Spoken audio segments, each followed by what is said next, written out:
Good Morning Night Vale is brought to you by The Disappearances of Lydia Fontaine, a new independently produced and crowdfunded 10-episode original audio drama. Set in a deceptively familiar world of electronic surveillance and machine-mediated communication, The Disappearances of Lydia Fontaine follows Lydia Ryan and her friends, lovelorn Ethan and wannabe internet sensation Dee, as they struggle to unravel the mystery of her mother's disappearance. Escape the sinister Fontaine family, and survive the feud over her grandfather's supernatural legacy. It weaves bitter family drama and high-stakes intrigue with fantasy and cyberpunk elements to create a surreal mystery about secrets and grudges, old books, big data, and the promise of infinite knowledge. And do not forget the talking birds. It's a full-cast production with original music and a bespoke soundscape presented through a series of found-footage-style surveillance recordings. And it's important to note, this show was made entirely without generative AI. Even the computers are voiced by human actors. Episodes are free, and you can start listening right now with the Season 1 finale due to come out on August 16th. For more information, go to lydiadisappears.com. and find The Disappearances of Lydia Fontaine wherever you get your podcasts and start listening from the beginning. Insurance isn't one size fits all, and shopping for it shouldn't feel like squeezing into something that just doesn't fit. That's why drivers have enjoyed Progressive's Name Your Price tool for years. With the Name Your Price tool, you tell them what you want to pay, and they show you options that fit your budget. Enough hunting for discounts, trying to calculate rates, and tinkering with coverages. Maybe you're picking out your very first policy, or maybe you're just looking for something that works better for you and your family. Either way, they make it simple to see your options. No guesswork, no surprises. Ready to see how easy and fun shopping for car insurance can be? Visit Progressive.com and give the Name Your Price tool a try. Take the stress out of shopping and find coverage that fits your life, on your terms. Progressive Casualty Insurance Company and Affiliates. Price and coverage match limited by state law.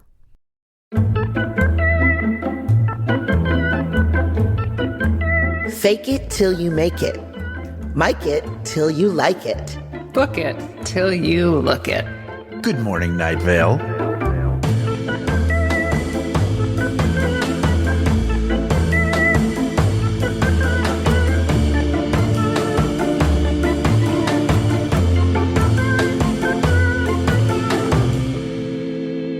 Hi, you know, it's Hal. Hi, Meg, and you don't know. Hey, baby, you know who it is. It's Sympho. And we are here as your lovely tri-hosts, always talking about Night Vale because we're cast members. And we just like to talk about it because it's fun and we really enjoy it. But also hard-hitting journalism, okay? That's what we're here for. And right now, it is September 19th, a Tuesday at 8 p.m. Central Time. But in your time, it's almost Halloween. Ooh. Spooky. But this episode is also a little spooky, I think. I hope your costumes are all picked out, and maybe you're listening to this right now as you sew the last sequin on, and you glue the last spooky, scary thing together for your costume. And hey, you worked hard to get to Halloween. Mm-hmm. So if you want an extra fun-size Snicker out of that bag that you got for the neighborhood kids, and there's only 3 left, you have one. You should have it. You deserve it. That's a treat for you. They'll never know that you bought it. They're not going to come looking. You're fine. Anyway, this is episode 145, The Veterans. Original description was, some veterans return home from the Blood Space War, and enemies have followed. Let's talk about it. I'll get all Halloween. Ooh, Halloween. The Blood Space War is a gutting thing. It's horrible. Yeah. But I feel like this whole episode parallels a lot of the issues that our country deals with our own veterans as well. Like not being able to support them and also just not really, I don't know, being in wars where we shouldn't, like, you know, don't really know what the hell we're doing there. Anyways. Well, yeah. It's this like service of like, we gave you a parade and now we're going to. Right, a parade. that's pretty much all you're going to get, because everything else all the other money we're going to put towards this war or the next war or whatever. But these people really have their own personal struggles. Like we find out, like right in the beginning, like it's hard hitting, like right in the beginning, because it's like, okay, the twin brothers, like everybody they know is like gone, like who knew them at that when they were young. Yeah. They're gone, and their grandkids, but they died. Anyways, so they were dead. It's real weird. Like, this war is real weird. It's real weird. I had to read that at like, I like to read the transcript after I listened to the episode. Yeah. And I had to read it a couple times because I still wasn't sure. For comprehension. It's like, did I hear what I heard? And then am I reading what I read? Because this feels like at a whole other level of, prior people had disappeared and then shown up later the same age, and everyone else had gotten older, or they were a lot older. And for the people here, it was no time. Like, time is obviously constantly evolving and changing around this war and around Nightvale itself. But this is, I feel like that we haven't encountered someone who lived a full life and died, but then they came back as younger versions of themselves in modern day. And they have to deal with their grandkids and the fact that they can't get jobs because they're already dead. Right. Am I mistaken? That sums it up. Right. That is it. The government, they have that rule that dead people can't have jobs. But I'm not dead. But, well, anymore. Technically, we have the paperwork. I think of all the weird things in Night Vale. You can't accommodate, like, a couple dead people. Do they have to go to, like, Pine Cliffs or whatever? That's the town where it's all the dead people. Do you know what I mean? Yeah. They have to, yeah. But they're alive, so they can't work there. Right. They're not ghosts, but they're dead. Yeah. That's the bureaucracy. Wow. Right. Yeah. Yeah. So Jeffrey mentions this in his director's notes about his director's notes in this episode are interesting. It's sort of him about squaring the circle about watching NFL games and how there's lots of reasons that the NFL is problematic. One of which is that it's very patriotic and like overly patriotic to an extent, and that it's sort of it really highlights the fact that we sort of bend over backwards to make these big shows of patriotism on a spectacle stage, but not on a practical stage. Not on a like, hey, let's maybe get you some therapy, or maybe let's get you some medication that you don't have a horrible addiction to, but also still deals with your pain, as opposed to what we have now, which is a real disrespect for the veterans of this country. absolutely. Number one, by sending them to wars that we shouldn't be fighting. And number two, making situations of poverty so extreme that they have no choice but to go fight those wars. And then, number three, when they come back from fighting those wars, treating them like absolute shit. So, But they'll do Sousa's Bodak Yellow for you. So, buck up. Boy, did that put this at a specific time. I know. Bodak Yellow is like a very, this is in that moment.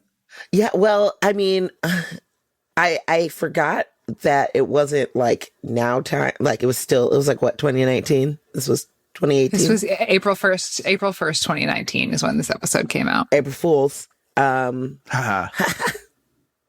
Okay. Yeah, this was before, because they do the thing about the baby not being born Until in 2022, yeah. And they're like, we're not going to have a baby. Yeah. So, the baby's either an accident or Junior Blay. Yeah. Oh, wait, you know what I just realized, which I thought was funny? Junior Blay. Okay, so his parents, Oliver and Linda, were the ones who were like, we're not having a kid. Like, what are you talking about?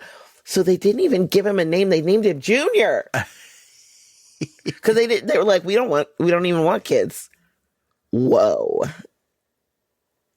And they sent him to the blood space war. Oh, Yikes. You guys, you want? this is crazy. But also, basketball. That's right. Hoops. Yeah. Now, I would say that you know the most about basketball of us tri-hosts. Am I incorrect, Meg? Oh, yeah. Hal definitely knows more about basketball than me. Because I was like, I can only speak for myself. Do you have a question? Yes. So, Go ahead. in basketballing, Yes. do the coaches usually stop and sing a song about physics? I'm sure it's happened. Who knows what happens in those locker rooms when they're trying to motivate people? Why not get out an acoustic guitar and sing a song about physics in the voice of Joseph Fink? Joseph Fink did a very great job at this. Yeah. What a treat. Such a treat. I fell in love with him all over again, just listening to it. Aww. I did. I was like, this is just great. This is why. This is the man I married. This is why. I feel like he's going to do this for Iris when she's like learning stuff. And he'll be like, and that's why that does that. I just love the way he produced the song as well. Like, Yeah. I love the vocals in the back chorus. of it. Yeah. Yeah. The like harmonies and stuff. It was good. Yeah. Yeah. You put in the work on that. That was great. See, that's what he does when he tinkers away in his little office in the basement. It's such a little treat. I asked him about it today. I was like, how did that come about that you ended up doing Yeah. that? Like, did Jeffrey just write like, and now Joseph performs like this song about this? I'm like, did Jeffrey write the lyrics? So Jeffrey wrote the lyrics and then Joseph did all of the music-y stuff to it. Oh, what a Lennon and McCartney vibe. Yeah. Yeah. Uh-huh. Yeah. Oh, that was brilliant. That was brilliant. So you're saying no, they don't usually, or maybe they do sometimes do that. How? I would be shocked if it never happened. Okay. I would guess in most NBA locker rooms that does not happen. Okay. But talking about assists and all that does happen. Yes, assists, rebounds, 20 points, 8 rebounds, and 10 assists is a very impressive stat line for a basketball player. Yeah. I didn't really understand what you just said. What? Don't take the bait. Don't take the bait and spend all the I time don't talking know. about I basketball. just feel like I'm like there at the beginning and I'm like, okay, yes, tell me stats. And then you start saying it and then I'm like, wait, what? Okay. 20 points and assists and okay. Symphony, I've been married for almost 16 years. Yeah. And the number of times that I've talked about something, usually like Marvel or Star Wars or something that I'm way more into than Jennifer is, and looked over to see her like doing something and her like just go, like I've clearly lost her. And I know it was like 2 seconds in. It might have been when I went to start talking. Yeah, because I get excited. I'm like, oh, you want to talk about basketball? Yeah, I'll explain what I think about all of the basketball stuff. But that's not what we're doing here. That's not what this is. No, that's okay. Well, Cecil also gets exhausted by it, obviously, because he's just like, yeah, and the baskets or whatever. I'd like to say it's acting, but I doubt it. That's just... Cecil's not into those kind of sports. He's an outdoorsman. He is an outdoorsman, but I wouldn't say he's a sport. Mm. But he'll climb a thing. Sure. He sure will. Yeah. Yeah. He's like a hiker. That's his sport is hiking. Yeah. That is a strenuous sport. Yeah. And knitting. Knitting is also his sport. I'm so jealous. I gotta learn. I have a knitting kit that I haven't started with. Oh, really? And I had it before pandemic started. And like, is there any other great time to finally learn how to knit? And did I do it? I didn't. No. I made giant cookies. I actually keep saying that the things that we did during the pandemic are really just like what we wanted to do. And like, if you didn't do it, it's like not that important to you, maybe. And I was like, damn, that's messed up. Yeah, that's because heavy. I mean, I did plants. I learned how to do my own nails. I mixed cocktails. What else did I do? I don't know. What else did you do? Did you learn to cook something new? Staring at the ceiling, contemplating. I got into baking, but not like deep. I really got into TikTok. That's what I did. Me too. I still, to this day, I can't. Like, I have the weirdest. And our mutual friend, Ken Plume. Yes. He will send Mark and me TikToks that he's found. And I'm like, I saw that 4 days ago. Like my FYP, my algorithm is 4 days ahead of your algorithm. So any weird thing that you're sending, I've seen it. That's like a lot of Facebook and Instagram right now. I'm like, you guys, this is like TikToks I saw like 3 weeks ago. Yeah. Mm-hmm. It's great. It's great. Social media, you guys. It is what it is. Like, what are your top 4 things, styles of video that you get just in your random FYP? Oh, cooking videos. Yeah. You know what? Sometimes I get political. I get a lot of political ones. Mm-hmm. Little lefty political ones. Yeah. Dancing videos. Okay. Because she likes to dance. Okay. Sure. I use that sometimes as my cardio, like just running over trying to like learn new dances. It's hard. I love it. I love that. And I guess fitness videos. But I also get a lot of I get like comedy stuff, but it's always like weird irreverent stuff or like people kind of just telling like funny story times. Oh, messy TikTok as well. Messy TikTok? Because I love other people's trash. Like clean talk? People cleaning messes? No. Like, so-and-so's husband was at this restaurant with some lady, and I heard them talking about you. If your name is Sarah and you live in this town, wow, so-and-so is talking about you. What a shot in the dark. It's good. It's great. I love it. Or people getting caught cheating, or that catfish show. Lots of that stuff. Oh, yeah. Meg, do you have like a curated FYP? Yeah, what usually comes for me is like DIY home renovation stuff, like that sort of thing. I get a lot of makeup. Yep. As a person who hasn't put like more than just a smidge of makeup on their face in 4 years, I get just a ton of makeup videos. I get a lot of comedy. I get a lot of like parenty, jokey stuff about like toddlers saying silly shit. Yeah, those are all. Fails. I get a lot of fail videos. Oh, yeah. I get fail video. Oh, yeah. Which doesn't surprise me because how much you love Jackass. Yeah. Yeah. Oh, just people wiping out. It's so good. Have you seen the one where the lady's on the treadmill and her pants get caught? No. Her pants get caught in the treadmill. She falls, and then the treadmill just rips her pants off of her.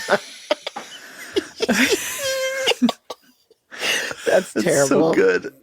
Yeah, it's like a security footage. You know, it's going to be good when it's like a Nest camera or like a Ring doorbell camera footage. You're like, oh, I know this is going to be good. Well,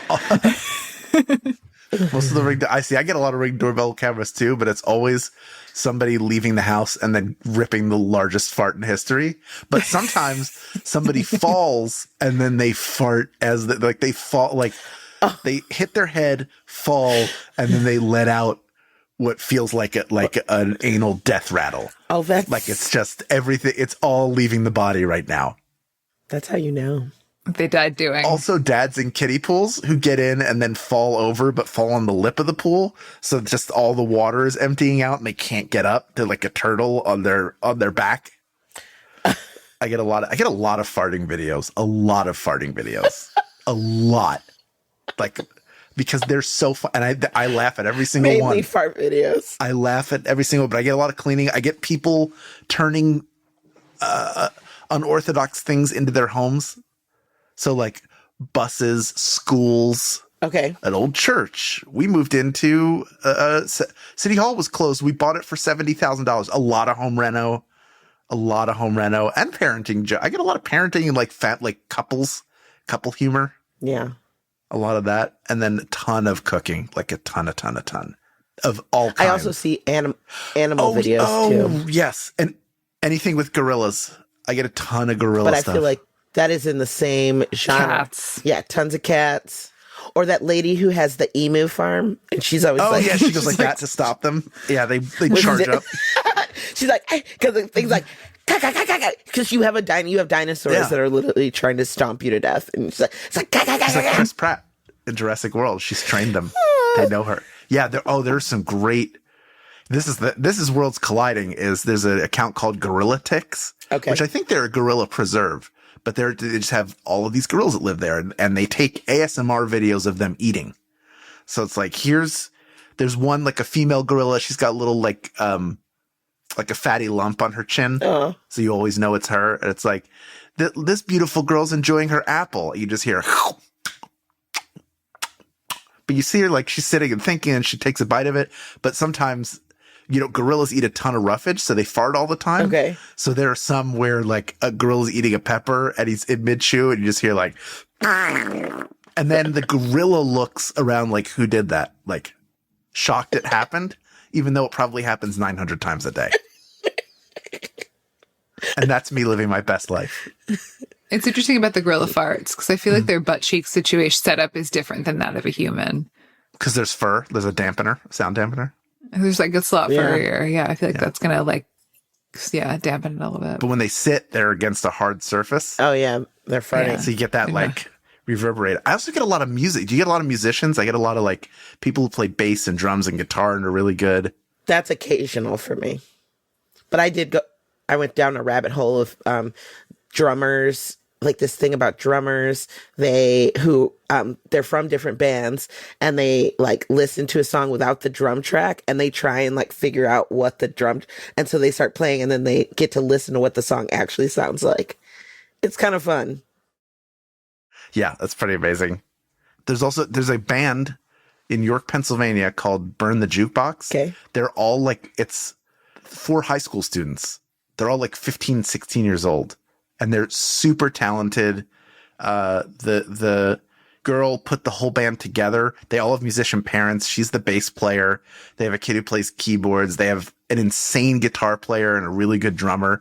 And their TikTok is just people request songs and they do covers of them. Okay. But then they have their original stuff, and they have like, I think they're getting close to 1 million followers.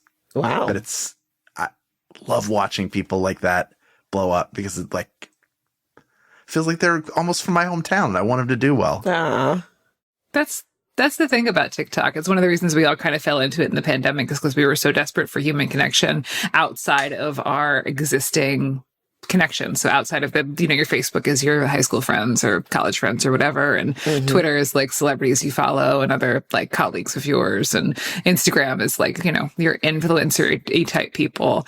But TikTok is just everyone. It's so many different types of people doing so many different things, like walks of life. There really is something for everyone. And you're exposed to, you don't really have control about what you're exposed to.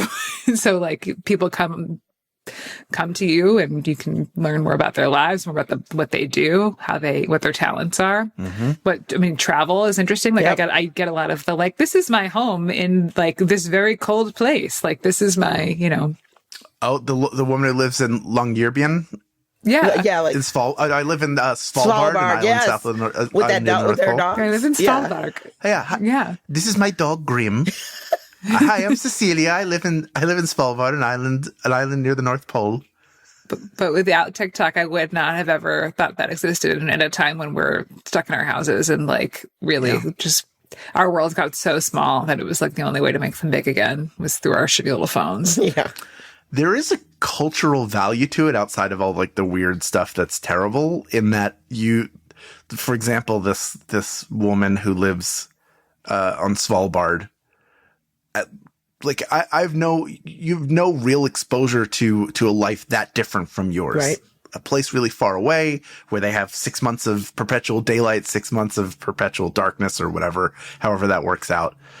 And so there's a cultural value to like, oh, I'm exposed to something that's radically different than the way I live. So I get to see what other people's lives are like and what makes them happy, what makes me happy. How is it different to live in different countries? I think that's valuable information that we didn't have when we were kids because we didn't have that kind of access.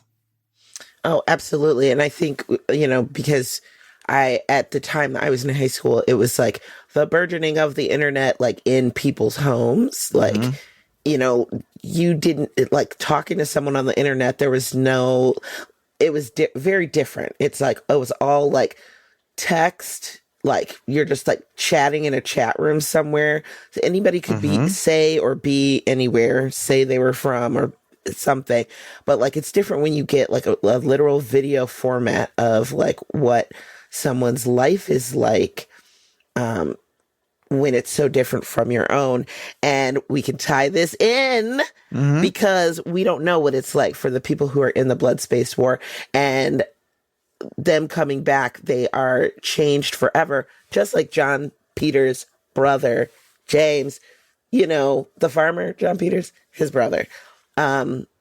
Speaking of that whole section, talking about the changes people's lives go through because of war was phenomenal. Mark Gagliardi is so talented. I think everyone we work with is so talented, and I feel so privileged to be able to work with people like that. Because he goes from like goofy to somber in like a sentence and a half. Yeah, he was just beeping through those emotional beats, and it was just like, you're kind of unexpected. You're like, okay, he's gonna come and do a funny funny voice and talk about invisible cord, but like, no, it's like this is like some serious stuff and some stuff that requires a lot of emotional depth, and he just nailed it. Yeah, just nailed it. Mark is exceptional at finding the emotional center of whatever he's doing and working outward from that, and that makes that makes the funny voice better. The funny voice is just accentuating it rather than working outward in and going like, I got this silly voice, and then I got to figure out what's behind it. How does this person? As opposed to like this is a real. You could read this with no funny voice at all and see like he just sees all the emotional beats play out and he nails them always. It's such so impressive to see even after all these years. I was just telling someone the other day, we were talking about what makes good acting, what makes a good story, or something like real and believable. And I was saying that nothing is all sad. Even if something is sad, there's like joy and humor and all these little notes of a million different emotions wrapped up to these moments, right? And I think Mark really definitely handles those things. And I think a lot of our actors do, consciously and unconsciously, but like it helps when the writing is guiding you in that way. But as a practitioner of the art of acting, it's a beautiful thing to see, where you can experience a whole person and not just like a two-dimensional sort of figure of sadness and happiness. Yeah. And it fits into the world of Night Vale that way. Because, it's the world of Night Vale. It's not the story of Night Vale. So we learn more about John Peters. Like over the course of our time with this character, we pick up little bits here and there. And then this is sort of a big chunk where we get to hear about his relation to this war, this character that we know, how he relates in. And it's a sad story. It's a complex story. And I love when there's the opportunities in Night Vale for us to hear more about sort of the secondary characters. That's one of my, that's one of the things I love. And speaking of secondary characters, Harrison Kipp. Oh, yeah. Comes in and is like, I done cracked it. I figured it all out. And then, no, he didn't. And then Cecil's on it. And then Cecil is not on it. Yeah. The government, they be coming in and being like, brain zap, reprogram, and then you don't know what's going on anymore, and then you're all happy, everything's fine. But I thought it was nice, an interesting way, a good way of telling us about that they had found these iron triangle ships. It was cool because we got like both sides of the story a little bit at least, because otherwise, you just be like, why are these people coming to our planet to try and like, they already blew up the moon. They blew up the moon, guys. Yeah, moon's gone. Which is so scary. That's like one of those like horror things that I have is like sort of the big things exploding in the sky. Scary. Yep. Do you watch those Armageddon shows of like, here's what would happen if a giant tsunami hit? Because they've talked about like if the moon got destroyed by something, like how quickly everything just sort of throws off gravity, throws off the tides, all of this stuff. Like it just throws us off our axis, I think. We'd be all like, whoa. Yeah. Everyone's period gets all weird. I cannot handle my period getting they're off their moon cycle. The werewolves are going to be like, ow. My visitor. The moon. Mm-hmm. What would I do with all my crystals? They would turn to powder What would immediately. I charge my crystals? Right, they wouldn't be able to recharge. You'd need like a generator. Is there a crystal generator? Yeah, I just have to do a different sort of. I think you can do like water and salt and stuff, and that'll cleanse them. How do you power a crystal? You don't like plug it in. I don't know. There's not like a box that you plug in and then you put the crystals in it. It's Mooner powered. I'm honestly, wait, it is what powered? Motor powered? Moon, like, no, you're supposed to charge it in the moon. Oh, so you put it like out where the moonlight can hit it and that charges it up. Okay. All right. Yes. Now I understand. Yes. I didn't understand. Oh, you said mooner like solar, lunar. You said lunar. I heard mooner. I was like, what is mooner? Mooner lunar. No, I said Mooner because I was being funny. You were being funny, but I was too dense. I'm too stupid to pick podcast. up the humor. So I'm like, Mooner, hold on. How? Huh? Mooner? I ain't never heard of no. Mooner, I hardly know her. All right, so everybody put your crystals in the moon, put it on the sill, and then that will charge them. Now I know. Half the battle. Yeah. Do it with water too. I once stayed at this Airbnb for a while. Both of you visited me there. It was the one that had the goats. And yes, they used to leave their goats out when there was a full moon to like charge their goats. You have to charge goats? I don't know. Normally they would bring the goats in at night and put them like in their stalls or pens or whatever. But whenever there was a full moon, the goats would be like out in the yard all night. Because they're the devil's beast. Uh-huh. Yeah. They just get buff and just start going. Dancing with the devil in the pale moonlight. Yeah. Weird. Okay. I never heard of that, but I ain't never had no goats, so. Charge them goats, people. What do I know about raising goats? I know nothing about raising no goats. All right, guys. Up next, we hear from fans and friends of the show, but first, a conversation about this episode's weather, which was No Good Day by Windows to the Sky. Windows to the Sky, guys. They sent us an email recently, and I'm going to read that email now. This is from the artist. I am grateful for y'all putting out lovely things through the recent years. I realized recently the episode with my song comes up soon for the Good Morning podcast. And things have shifted so much, I decided to unpack the song I recorded in those hurried few days 4 years ago and perform it again on a live stream. It was such a pleasure to realize how much better I'm doing now than the song describes. And I was flooded with gratitude to the Fates and the Glow Cloud and to you guys. And I thought I'd excerpt it from a recent stream and put it on YouTube's forever. And then they sent the link for the YouTube, which I'll put up on our Patreon. Thanks again for having my song over. Hope all is sunny and cloudy and windy and warm and sticky and mudlicious and cuddle wonderful.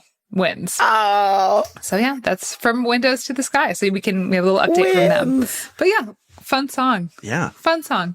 Well, not a fun song. It was kind of fucked up.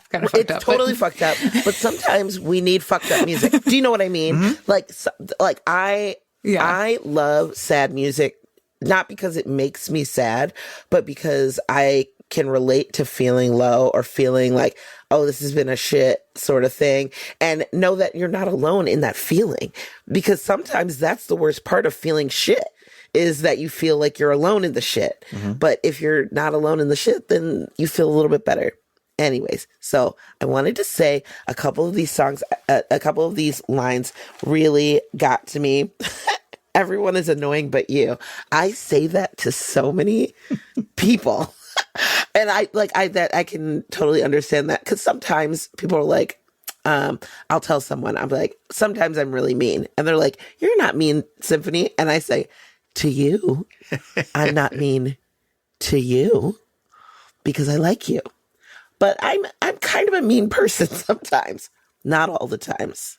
In general, like to people, pleasant, but I can be really mean. Anyways, do something half decent with my wasted privilege. I thought that was so deep, but I really enjoyed this song because it was sad and it made me think about stuff, which is good. But also it gave me like a musical vibe, like a musical theater song vibe where it took on a whole like world, you know. There were parts where it was like kind of upbeat and then it got like really low and slow and almost like stopped at a couple of points, but it gave you a chance to be like, is this happening? And then they would go back into it. So I enjoyed the dynamism of this song. Thumbs up. Thumbs up. Thumbs up.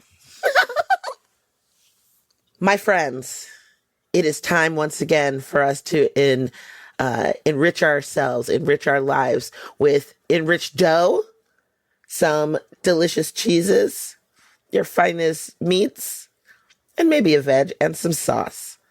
In the Fan Zone, Calzone. Calzone. Stay right there. Good Morning Night Vale will return after a brief break.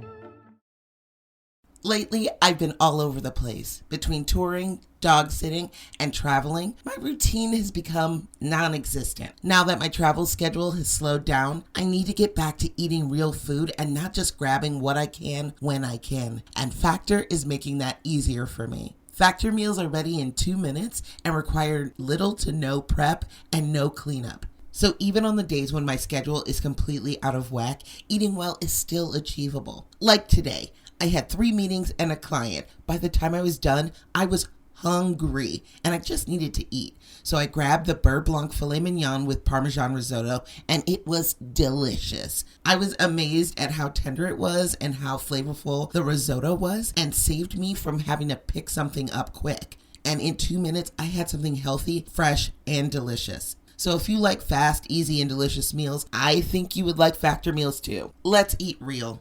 Head to factormeals.com/GMNV50OFF and use code GMNV50OFF to get 50% off and 1 free breakfast item per box for 1 year, while supplies last until 10/31/2026. That's code GMNV50OFF at factormeals.com. GMNV50OFF at factormeals.com.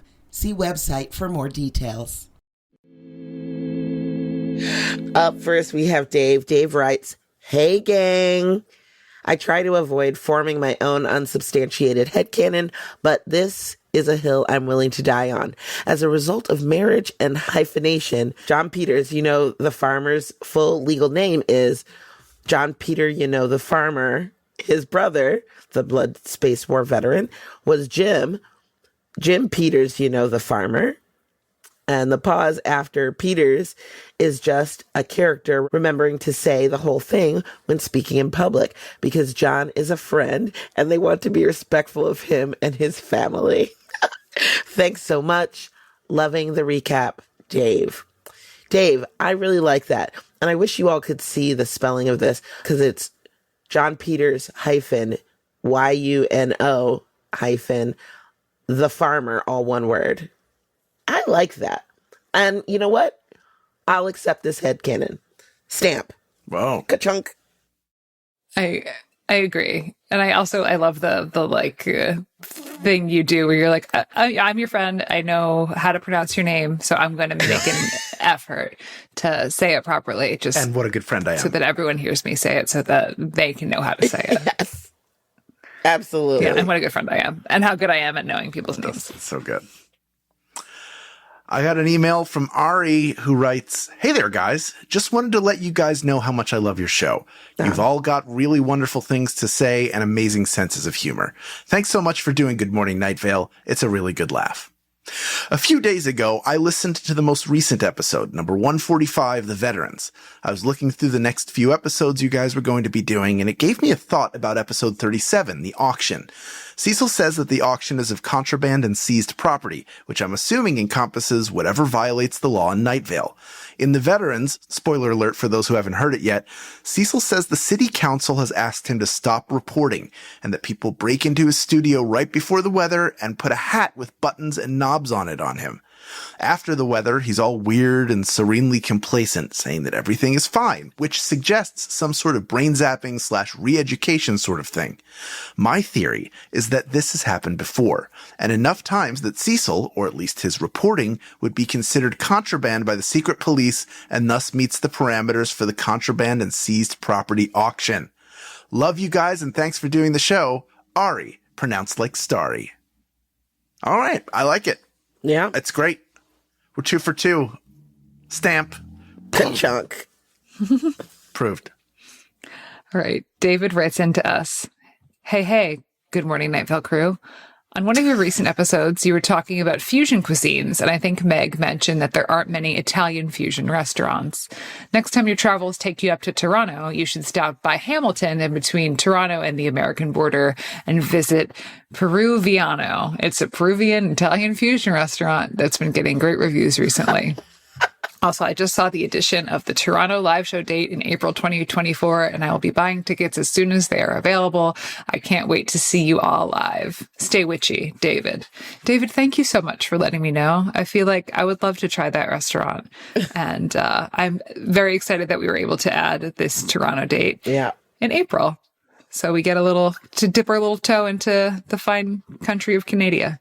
And maybe we'll dip our bread into a little Peruvian Italian fusion, which makes sense. Peruvian food and Italian food, I feel like, has a crossover there because it's like they do like roasted meats and Italians do roasted meats and they do pastas and Italians do pastas. And that is the extent of my Peruvian food knowledge is when you go to the Peruvian restaurant that has the like good roast chicken and the mac and cheese. Well, can't wait. I want to eat that. Anyway, see you in Canada. Yeah. Thank you all so very much for listening to us tonight. The next episode is the birthday of Lee Marvin. And until then, good morning, Night Vale. Good morning.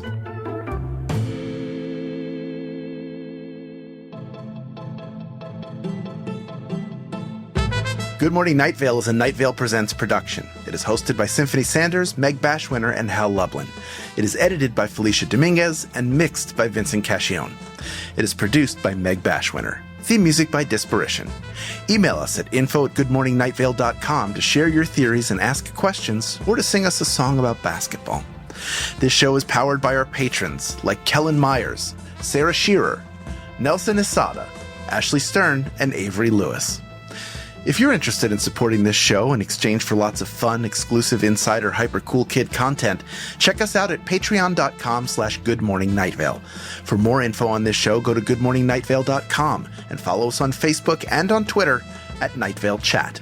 Special thanks to Joella Knapp, Jeffrey Craner, and Joseph Fink. Calzone ingredient of the week is just one piece of Halloween candy. Just one piece, please.